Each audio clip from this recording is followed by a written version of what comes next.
43 minutes. That's how long the negotiation lasted. 43 minutes of Dorcas Williams dismantling every legal threat against Joon Park's empire. Her voice sharp as a scalpel, professional as ice. Then she pressed end call and the screen went dark.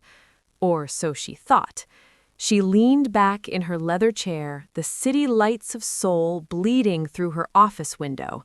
Her heart was still racing from the adrenaline of verbal combat. And then, alone in the silence, she whispered the words she'd kept locked away for 3 years. "I've been in love with a monster." The silence that followed felt different, heavier, like the air before lightning strikes. Then came his voice through the phone she thought was dead. "Dorcas Williams, don't hang up."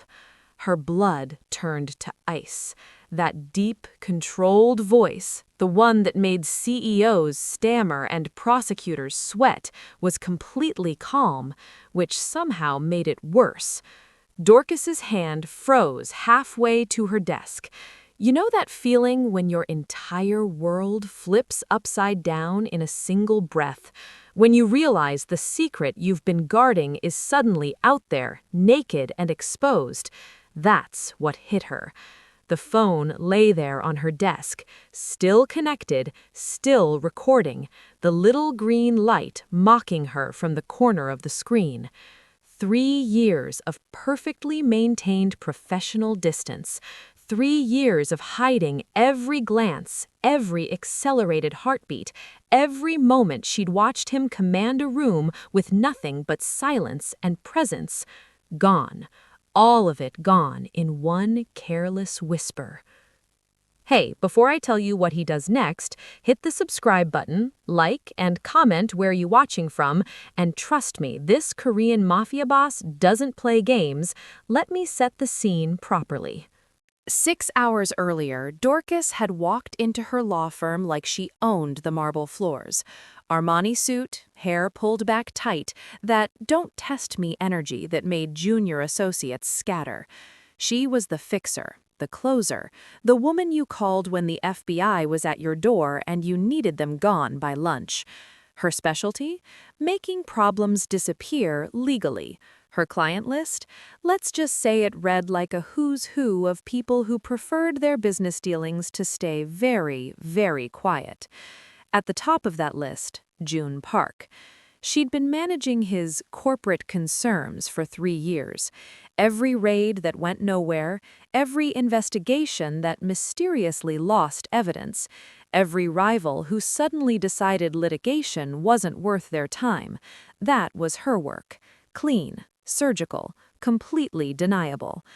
But managing Joon Park's legal affairs meant spending time in his presence. And that presence, it was dangerous in ways that had nothing to do with the obvious. The man didn't need to raise his voice, didn't need to threaten. He'd just look at you with those dark, calculating eyes, like he could see every secret you'd ever kept, and you'd feel it, that pull, that gravity.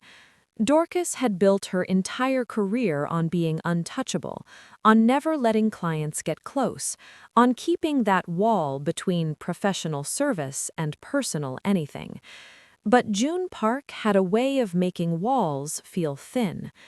The call that evening was supposed to be routine. Federal prosecutors were sniffing around his shipping company. Nothing unusual. She'd handled worse. "They have surveillance photos from the port," she told him, pacing her office as she spoke. "But I've already filed suppression motions on Fourth Amendment grounds. The warrant was overly broad. Judge Morrison will toss it." "And the witness?" His voice through the phone was smooth, unhurried. "Recanted this morning. Turns out his memory wasn't as clear as he initially claimed." She allowed herself a small smile. "Funny how that happens. You make things very simple, Ms. Williams." There it was again, that tone. Professional, but with something underneath, something that made her pulse quicken in ways she refused to acknowledge. "That's what you pay me for, Mr. Park." 43 minutes of this, of dancing around danger, of pretending her hands weren't shaking slightly, of ignoring the fact that she'd memorized the exact timbre of his voice, the precise way he said her name. Finally, "Thank you, Dorcas, as always. Good night, Mr. Park." She pressed end call, watched the screen go dark, and let out the breath she'd been holding. And that's when she made her mistake. That's when she whispered, "I've been in love with a monster for 3 years." The confession hung in the air like smoke. For exactly 2 seconds, she felt relief, the dangerous, intoxicating relief of finally admitting the truth, even if only to an empty office. Then his voice shattered everything. "Dorcas Williams, don't hang up." 2 weeks before that catastrophic phone call, Dorcas had walked into a crisis that would have made most lawyers update their resumes. The conference room at Park Industries was full of men in expensive suits, trying very hard not to panic. Federal agents had just raided 3 of Joon's warehouses simultaneously. Coordinated, planned. Someone had talked. Dorcas set her briefcase down with a sharp click that cut through the nervous chatter. "Gentlemen, if you're finished hyperventilating, we have work to do." Joon sat at the head of the table, perfectly still while chaos swirled around him. He hadn't said a word since she arrived, just watched her with that unreadable expression that made her skin prickle with awareness. She refused to look at him directly, safer that way. "The raids were legal," she announced, pulling out files, "but sloppy. They violated chain of custody protocols on the evidence seizure. I've already drafted motions to suppress. By Monday morning, half of what they took will be inadmissible." "And the other half?" one of the executives asked nervously. "Will disappear into procedural delays until their case falls apart from natural causes." She flipped open her laptop. "I need detailed manifests from all 3 locations, every shipment, every invoice, every piece of paper, by midnight." The room erupted into motion. Assistants scrambling, phones ringing, people finally doing something useful instead of sweating through their shirts. Everyone left except Joon. The silence stretched between them like a wire pulled tight. Dorcas kept her eyes on her screen, typing notes she didn't need to type, anything to avoid acknowledging that they were alone. "You're not worried," he said finally, not a question. "Worry doesn't win cases, preparation does." She allowed herself a glance up. Mistake. He was looking at her with that focused intensity that made her forget how to breathe properly. "This isn't my first raid, Mr. Park." "No." He stood, moving around the table with that deliberate grace that reminded her he was dangerous for reasons that had nothing to do with his business empire. "But it's the largest. The feds are getting aggressive." He stopped 3 feet away, close enough that she could smell his cologne, something expensive and understated that probably cost more than her suit. "Then they'll learn an expensive lesson about overreach." She forced herself to hold his gaze, to project the fearless competence he paid for. "I've buried bigger cases than this." Something flickered in his eyes. Amusement? Respect? Something else entirely that made her pulse spike dangerously? "I know you have." His voice dropped lower. "That's why I'm the only lawyer I trust." Trust. The word landed between them like a stone in still water, sending ripples through her carefully maintained composure. "I'll have the suppression motions filed by Friday. The preliminary hearing is in 3 weeks. I'll make sure we're ready." "Dorcas." He said her name like he was tasting it. "Thank you." She nodded curtly and walked out before her armor could crack any further, before he could see that his quiet authority affected her in ways that had nothing to do with professional admiration, before he could see that she was already in love with a monster, even if she couldn't admit it yet. But now, staring at that green light on her phone, she'd admitted it, to the one person who should never, ever know. Dorcas's hand trembled as she reached for the phone. Her throat had gone completely dry. Every lawyer instinct in her body screamed to deny, deflect, claim he'd misheard, but that voice, steady, controlled, absolutely certain, told her lying would be worse. "Mr. Park, Her voice cracked. She cleared her throat. Tried again. "That was inappropriate. I apologize." "Pick up the phone, Dorcas." Not a request, a command delivered in that same calm tone he used when ordering executions. Okay, alleged executions. She'd never actually confirmed what happened to people who crossed him, professional distance and all that. Her hand moved on autopilot, lifting the phone to her ear. The cool glass against her skin felt surreal, like she was watching someone else make this catastrophic mistake. "I'm here," she whispered. Silence. Not the comfortable kind they sometimes shared during long negotiations. This silence had weight, had teeth. 3 years, he said finally. "You've been in love with me for 3 years." Heat flooded her face. She wanted to sink through the floor, through the building, straight down to the earth's core where she could burn up and disappear. "I misspoke. The stress of the case." "Don't." The single word cut through her excuse like a blade. "Don't insult both of us with lies. Not now." Dorcas squeezed her eyes shut. Her entire career had been built on control, on managing chaos for other people while maintaining perfect composure, and now she was unraveling over a phone call that should have ended but didn't. "What do you want me to say?" Her voice came out smaller than she intended. The truth would be refreshing. She laughed, a brittle sound that echoed too loud in her empty office. "The truth? Fine, yes. I've spent 3 years pretending I don't notice the way you look at me during depositions, pretending my heart doesn't race every time you say my name, pretending I'm just your lawyer and nothing more." The words tumbled out like water through a broken dam. "There, are you satisfied?" More silence. She could hear him breathing, could imagine him in that leather chair in his office, probably looking out over the city lights the same way she was.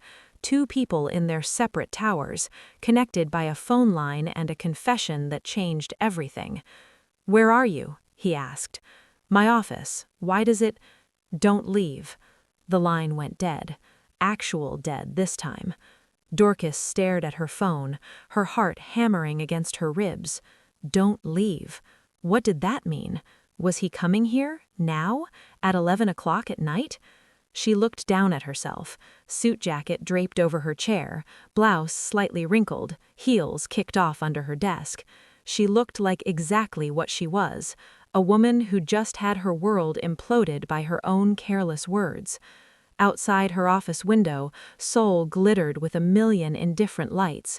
Somewhere out there, Joon Park was moving, coming for her. And for the first time in her professional life, Dorcas Williams had absolutely no idea what to do next. He didn't come that night. Instead, he let her wait. Let her pace her office until exhaustion dragged her to the leather couch around 3 in the morning. Let her imagine every possible conversation, every potential disaster. Dawn broke cold and gray over Seoul. Dorcas had just splashed water on her face in her private bathroom when she heard it, the quiet click of her office door opening. No knock, no warning, just Joon Park walking into her space like he owned it, which, given how much he paid her firm, maybe he did. He looked impeccable. Charcoal suit, crisp white shirt, not a hair out of place.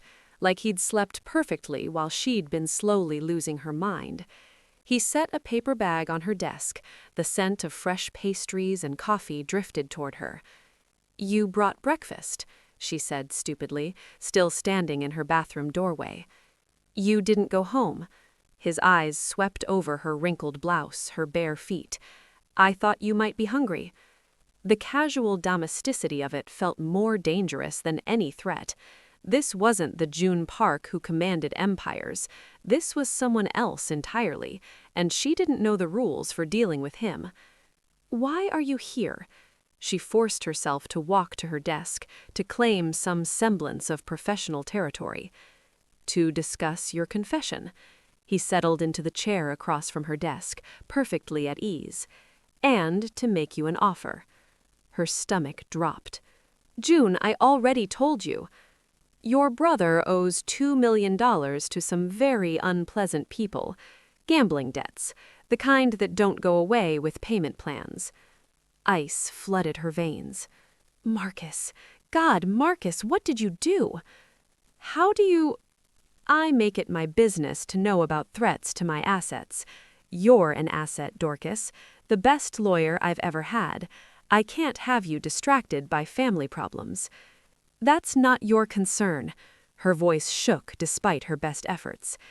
"It became my concern when those unpleasant people started asking questions about you, about your relationship to me, about whether leverage against you might be leverage against my organization." Dorcas sank into her chair. This couldn't be happening. She'd kept Marcus's mess separate, had been quietly trying to negotiate with the loan sharks herself. How had Joon found out? "I can handle my brother's debts," she said, but they both knew it was a lie. $2 million. She'd been drowning trying to cover even the interest. "I'm sure you can." He leaned forward, elbows on his knees. "But I have a faster solution. I'll clear the debt, all of it. Your brother walks away clean." Hope flared, then died. "In exchange for what?" 6 months. His expression remained perfectly neutral. "You'll play the role of my fiancé. Public appearances, family events, whatever's required to satisfy certain expectations." She stared at him. "You want to buy me?" "I want to protect my investment and give you what you said you wanted." Something flickered in his eyes. 3 years, Dorcas. You said you've been in love with me for 3 years. Now you'll have 6 months to explore that, under controlled circumstances." "Controlled circumstances?" she repeated, her voice hollow. "You're blackmailing me with my brother's life." "I'm offering you a solution to a problem you can't solve alone." He stood, straightening his cuffs. "Think about it. You have until tonight." He walked to the door, then paused. "For what it's worth, I would have asked eventually anyway. You just accelerated the timeline." Then he was gone, leaving her alone with cold coffee and the wreckage of everything she thought she knew. She'd said yes, of course. What choice did she have? Marcus would be dead within a week otherwise, and Dorcas had already lost too many people to protect what remained of her family. But she hadn't expected this. Standing at the entrance of the Park family estate in Gangnam, a sprawling traditional hanok that probably cost more than a small country's GDP. Joon had texted her an address and a time. Nothing else. No explanation, no preparation. A woman in her 60s opened the door before Dorcas could knock. Elegant in a deep blue hanbok, silver hair swept into a perfect chignon, she had Joon's eyes, dark, assessing, missing nothing. "You must be Dorcas Williams," she said in flawless English. "I'm Joon's mother, Park Min-ho. Please, come in." The interior was breathtaking. Modern luxury wrapped in traditional architecture, with floor-to-ceiling windows overlooking a meticulously maintained garden. But what caught Dorcas's attention were the flowers, everywhere. White camellias in crystal vases, displayed with the careful precision of art. "They're beautiful," Dorcas said, because she had to say something. Minho's smile turned knowing. "My son sends them every week, has done for years now. Always white camellias, always exactly 12 stems." Something in her tone made Dorcas's skin prickle with awareness. That's thoughtful of him. "Do you know the language of flowers, Dorcas?" Minho gestured for her to sit on a low sofa overlooking the garden. "It's an old tradition, but some of us still pay attention." Dorcas shook her head, settling carefully onto the silk cushions. White camellias have a very specific meaning. Minho poured tea from a delicate porcelain pot, the steam rising between them like a veil. They symbolize adoration, perfection, and when given in this particular way, she paused, studying Dorcas with those sharp eyes. They mean, you are my only one. The teacup nearly slipped from Dorcas's fingers. I don't understand. Don't you? Minho's expression softened slightly. 3 years ago, these flowers started arriving, every Monday morning without fail. I asked him once, why white camellias? Do you know what he said?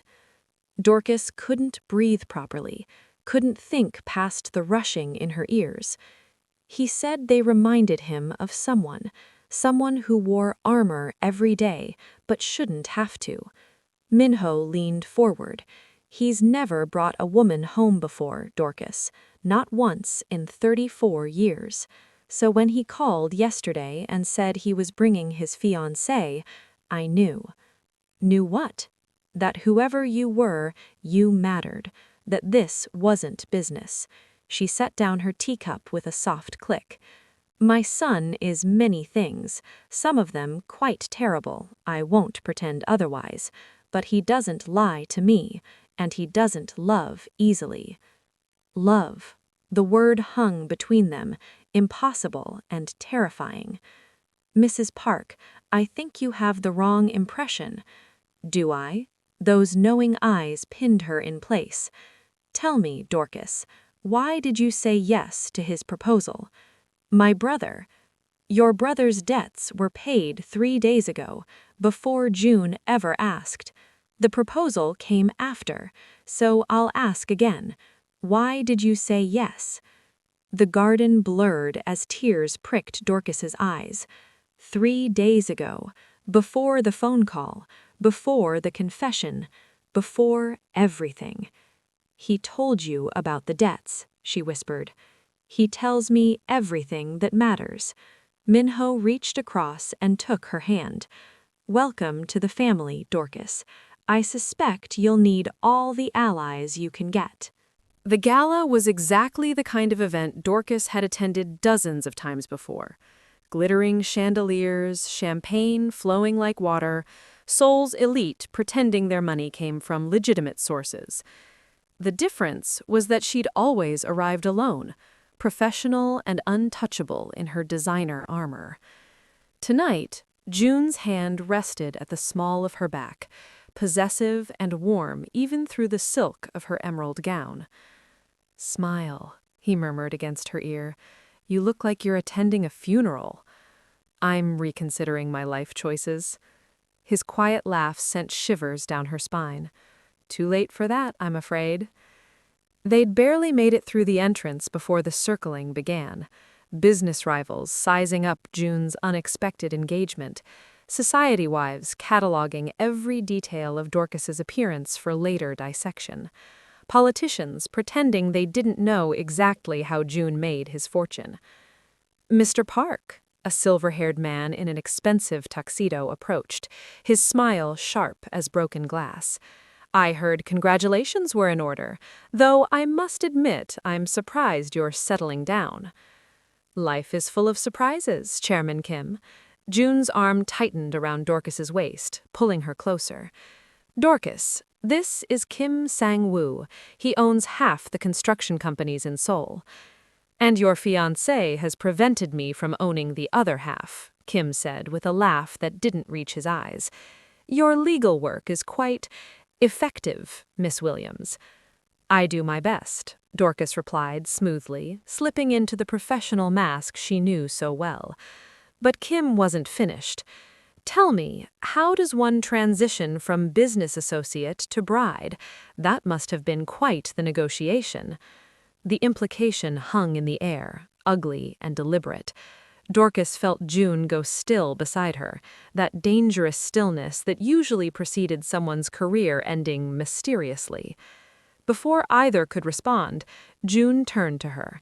His hand came up to cup her face, thumb brushing her cheekbone with unexpected gentleness. "No negotiation necessary," he said, but his eyes were locked on hers. Then he kissed her. Not the performative press of lips she'd expected. This was something else entirely. Slow, deliberate, devastating. His other hand slid into her hair, angling her head just so, and Dorcas forgot they had an audience, forgot this was supposed to be acting, forgot everything except the taste of him and the way her body melted into his like it had been waiting 3 years for permission. When he pulled back, she couldn't remember how to breathe properly. His thumb traced her bottom lip, his expression unreadable, but his eyes absolutely burning. "Any other questions, Chairman Kim?" Joon's voice was perfectly calm, but his hand was still shaking where it still cupped her face. Kim had already retreated into the crowd. Dorcas stared up at Joon, her heart hammering so loud she was certain everyone could hear it. That wasn't acting. That was real, raw, dangerous. That had been 3 years of want compressed into a single moment. "Professional courtesy," he said, quietly, but his hand lingered on her face. That wasn't professional. No, it wasn't. The rest of the gala passed in a blur. More introductions, more knowing looks, more casual touches that felt increasingly less casual. Joon's hand finding hers under the table during dinner, his fingers tracing patterns on her bare shoulder during speeches, the way he looked at her when he thought she wasn't watching. By the time they left, Dorcas couldn't tell where the performance ended and reality began, and from the way Joon's hand tightened around hers in the car, neither could he. The car ride back to her apartment was silent, but it was the kind of silence that screamed. Joon's driver kept his eyes firmly on the road while tension coiled in the back seat like a living thing.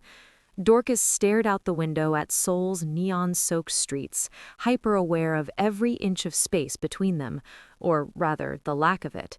When they pulled up to her building, she expected him to stay in the car, send her off with some polite dismissal. Instead, he followed her out, dismissed his driver with a curt nod, and walked beside her to the elevator. "You don't have to," she started. "I know." They rode up to the 15th floor in silence. Dorcas fumbled with her keys, her hands still unsteady from the gala, from that kiss, from everything. The door finally opened and she stepped inside, flipping on lights. Joon followed her in and closed the door with a quiet click. "Would you like a drink?" she asked, because she needed something to do with her hands, some script to follow. "Dorcas." He shrugged out of his jacket, draping it over her couch with careful precision. "We need to talk." "About the gala? Because I think we sold it pretty convincingly." "Your mother told you." Not a question. He loosened his tie, and something about the gesture felt intimate in the quiet of her apartment. "About the debts." Her hands stilled on the whiskey bottle. "She mentioned you paid them early, before our arrangement. 3 days before you confessed on that phone call. 5 days before I showed up at your office with my proposition." Dorcas poured 2 fingers of whiskey, then a third. "So the blackmail was fake." "The blackmail was cowardice," his voice roughened. "I paid Marcus's debts the day I found out about them, because I couldn't stand the thought of you drowning while I had the power to help. But then I realized I'd given up my leverage." She turned to face him, glass clutched between her hands like a shield. "Leverage for what?" "For keeping you." The words came out raw, stripped of his usual control. 3 years, Dorcas. 3 years of watching you walk into my life once a week and then walk back out. 3 years of business meetings where all I could think about was whether you'd worn that perfume for me or if it was just coincidence. 3 years of pretending I didn't notice every time you looked away first. Her breath caught. "Joon, I heard what you said on that call, and I panicked." He ran his hair through its perfect styling. "Because suddenly I knew you felt it too, but I had no reason to ask you to stay. So I lied. I let you think I was blackmailing you because I didn't know how else to... I didn't know how else to ask. The whiskey glass slipped from Dorcas's fingers, landing on the carpet with a soft thud. Amber liquid bloomed across white fibers, but neither of them moved. You're telling me this entire arrangement was me being a coward? Yes.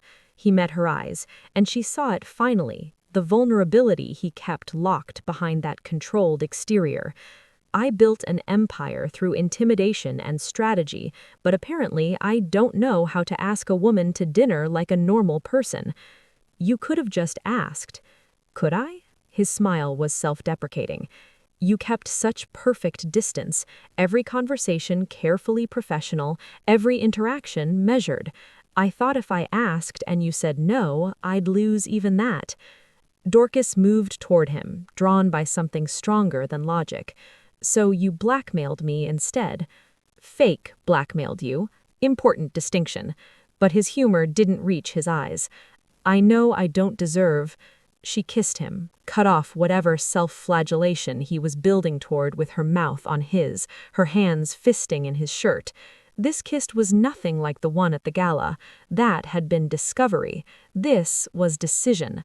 When she pulled back, his eyes were dark and dazed. Dorcas. Ask me now, she whispered. Ask me properly. His hands came up to frame her face, reverent. Stay with me. Not because of contracts or arrangements or fake engagements.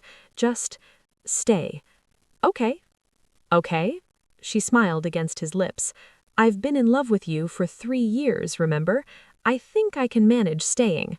2 weeks of something resembling happiness. That's what Dorcas got before her past came crashing through the windows. She was in Joon's office reviewing merger contracts, her reading glasses perched on her nose when the first bullet shattered the glass. The sound was unmistakable. She'd heard it too many times in another life. Her body moved on instinct, tackling Joon sideways out of his chair as the window exploded inward in a shower of crystal rain. They hit the floor hard. More shots punched through the remaining windows, chewing through the expensive leather furniture where they'd been sitting seconds before. Stay down. She threw herself over him, shielding his body with hers. Dorcas, what? Rival gang, coordinated attack. They're using the building across the street for cover. The analysis came automatically, muscle memory from years she'd tried to forget. She risked a glance over the desk. 3 shooters, maybe 4. Professional setup. We need to move, now. Joon stared at her like he'd never seen her before. How do you... Later. She grabbed his hand and pulled him toward the interior wall, away from the windows. His security team would be scrambling, but they'd need at least 90 seconds to breach the locked door. 90 seconds they might not have. The shooting stopped. Worse than continued fire. It meant they were moving in. Dorcas's mind raced through scenarios, tactical assessments flowing like water. The maintenance corridor, 20 feet to the left, hidden behind the bookshelf. She'd noticed it during her first visit to his office 3 years ago, old habit from her training. Always know the exits. There's a service hallway, she said, already moving the bookshelf. It slid easier than expected, revealing a narrow door. This way. How did you know that was there? She didn't answer, just pulled them through. The corridor was dim, concrete and pipes, nothing like the luxury of his office. Footsteps echoed from the main room. The attackers were inside. Joon grabbed her arm, spinning her to face him. Dorcas, how did you know? Their eyes met in the half-light, and she saw the moment he understood. The perfect tactical awareness, the instant threat assessment, the way she'd moved like violence was a language she spoke fluently. You're not just a lawyer, he said slowly. No, I'm not. Or I wasn't. I worked for a federal task force, deep cover operations against organized crime syndicates. Bangkok, Manila, Hong Kong. I was an agent for 8 years before I became a lawyer. You were a spy. Something like that. She could hear voices getting closer, harsh commands in Korean. I left that life, buried it, became someone else, someone clean. Why didn't you tell me? Because I wanted you to see the lawyer, not the weapon. She touched his face, knowing they were running out of time. But right now, Joon, you need the weapon, because those men out there, they're not here to negotiate. He studied her for a long moment, and she saw something shift in his expression. Not fear, not betrayal, something that looked almost like pride. Then show me, he said quietly. Show me who you really are. Dorcas felt something inside her crack open, not breaking, but unfurling, the part of herself she'd kept locked away, the part that knew how to survive in the dark places of the world. "Stay behind me," and her voice carried an edge it never had in boardrooms. "And whatever happens next, don't get in my way." She stepped deeper into the corridor, and Dorcas Williams, the lawyer, dissolved into someone else entirely, someone who remembered exactly how to hunt. The maintenance tunnels beneath Park Industries were a maze of pipes and shadows, perfect terrain for someone who'd spent years operating in the dark. Dorcas moved through them like water, silent and fluid, while Joon followed 3 steps behind, watching the woman he thought he knew become someone else entirely. She'd stripped off her heels, moving barefoot across the concrete. Her tailored suit jacket hung open, and somewhere along the way she'd grabbed a length of pipe from the wall. Not much of a weapon, but in her hands it looked lethal. The first attacker rounded the corner without checking his angles. Amateur mistake. Dorcas was already moving, using his momentum against him. The pipe cracked across his wrist, she heard bones snap, and his gun clattered to the floor. She caught it mid-fall, smooth as breathing, and drove her elbow into his throat. He went down gasping. The entire sequence took maybe 3 seconds. Joon stared at the unconscious man, then at Dorcas. She was already moving again, checking the gun's magazine with practiced efficiency. 9 rounds, she murmured, more to herself than him. 3 hostiles left, maybe 4. They'll be sweeping the upper levels first, buying us time. Joon. Dorcas. Quiet. Not harsh, just absolute. The voice of someone who'd given orders in life-or-death situations. She tilted her head, listening to something he couldn't hear. 2 more, coming from the east stairwell. How can you possibly? She pressed a finger to his lips, and her eyes had gone completely cold, calculating. This was the woman who'd survived Bangkok, who'd infiltrated syndicates and walked away alive. The ghost of Bangkok. That's what they'd called her in the task force, according to classified files even Joon's connections couldn't fully access. He'd caught glimpses of her record when he'd first vetted her as his lawyer, enough to know she'd been federal, enough to see most of her file was redacted. He'd assumed she'd been an analyst, support staff. He'd been spectacularly wrong. 2 men appeared at the tunnel junction, guns raised. Dorcas moved before they could register the threat. She fired twice, controlled bursts, center mass, and both men dropped. No hesitation, no wasted movement, just brutal, efficient violence. She walked past their bodies without looking down, checking the corridor ahead. Clear. We need to reach the parking garage. Your security will secure the perimeter there. Joon caught her arm, spinning her to face him. Her eyes were still flat, emotionless, locked in whatever headspace kept her alive in moments like this. "Dorcas," he said quietly, "come back." Something flickered across her face. The coldness cracked, and he saw her underneath, the woman who'd confessed her love on a phone call, who'd kissed her in her apartment, who'd looked at him with warmth instead of this Arctic calculation. "I'm sorry.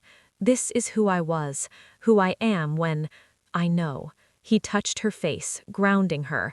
"I'm not afraid of this part of you. I just need you to remember you're not alone in here." Her breath shuddered out. The gun lowered slightly. "There's one more, their leader. He'll be waiting at the garage exit. Then we handle him together." "Joon, he's trained." "So am I." His smile was dark. "You think I built my empire with lawyers and accountants? I know how to fight, Dorcas. I just usually pay people to do it for me." Despite everything, the bodies behind them, the danger ahead, she almost laughed. "You're insane. I'm in love with a federal agent who became my lawyer and just killed 2 men to save my life." He took her free hand, lacing their fingers together. Insane is relative. They moved toward the garage together, the ghost of Bangkok and the man who'd seen her truest self and stayed anyway. The garage was empty when they reached it, the leader having fled when the attack went sideways. Joon's security team had already swept the building, and the sound of sirens wailed in the distance. They stood beside his car. both of them blood-spattered and breathing hard, while red and blue lights painted the concrete walls. Dorcas still held the gun, though her hands had started shaking. The adrenaline was wearing off, leaving behind the weight of what she'd done, what she'd become again, even for just 20 minutes. "I killed them," she said quietly. "I didn't have to. I could have disarmed them, incapacitated them, but I chose—" "You chose to keep us alive." Joon took the gun from her trembling hands, safetied it, set it aside. "Don't apologize for that."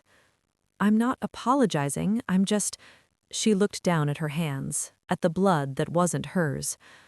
"I thought I'd left this behind, thought I could be someone clean, someone who solved problems with contracts instead of violence." "You are that person." "Am I?" She met his eyes. "Because that woman in the tunnels, that was me too. That's always been me, hiding under expensive suits and law degrees." Joon was quiet for a long moment, studying her in the flickering emergency lights. Then he said, "I'm leaving the syndicate." Dorcas blinked. "What?" "I've been thinking about it for months. Tonight just made the decision easier." He leaned against the car, suddenly looking exhausted. "My father built this empire on blood and fear. I inherited it because that's what sons do. But I don't want it anymore. I don't want to look over my shoulder for the rest of my life, wondering when the next attack comes, when someone decides your leverage they can use against me." "Joon, you can't just walk away." "I can. It'll take time, careful extraction, strategic transfers of power, but I have legitimate businesses, real companies that don't need violence to operate." He reached for her hand. "I want to build something that doesn't require lawyers like you to bury bodies in paperwork, something that doesn't put you in danger just by standing next to me." Tears blurred her vision. "You'd give up everything?" "Not everything." His thumb traced circles on her palm. "I'd be giving up the poison to keep what matters. You asked me once if I was a monster. Maybe I am, but I'm tired of being one." She laughed, broken and wet. "We're a mess, a federal agent who murdered people in tunnels and a crime lord trying to go legitimate." "Broken but real. That's what you told me we could be, remember? The night I confessed?" "I remember." She stepped into his arms, letting him hold her while emergency vehicles flooded the garage. "No more lies. No more hiding who we are." "No more lies," he agreed, "though we should probably disclose the federal agent thing to my lawyers. That's going to complicate the extraction." She pulled back, almost smiling. "I am your lawyer." "Then you're fired. Conflict of interest." His expression softened. "I'm hiring you as something else entirely." "What's that?" "My future. If you'll have me." Dorcas looked at him, this man who'd sent white camellias for 3 years, who'd paid her brother's debts without asking for anything, who'd fake blackmailed her because he didn't know how to ask her to stay. This man who'd just watched her kill to protect him and hadn't flinched. "Yeah," she whispered, "I'll have you." They stood together in the ruins of his old life, planning something new, something legitimate, something that didn't require ghosts or monsters, just 2 broken people choosing to be real with each other. The sirens grew louder, but for the first time in years, neither of them was running from the sound. Sometimes the people who hear your secrets aren't the ones you meant to tell. They catch you in moments of weakness, moments when you finally let your guard down just enough to whisper the truth into empty space.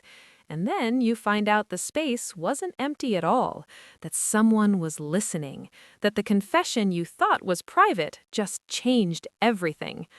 Dorcas walked into that phone call as Joon Park's untouchable lawyer, professional and perfectly controlled.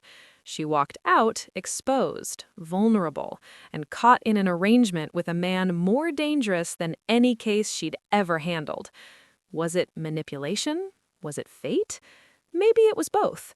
Maybe that's what love looks like when you've spent 3 years pretending you don't feel it and the universe finally forces your hand. The truth is, we all build armor to hide who we really are. We all bury parts of ourselves we think are too broken, too violent, too messy for the world to accept. And sometimes the person who sees through all of that, who looks at your worst self and says, "Stay anyway," is the only one who ever really knew you at all. But they're both still standing, building something real from the wreckage. And that counts for something. If this story grabbed you by the throat and didn't let go, hit that subscribe button, because there are more stories where this came from.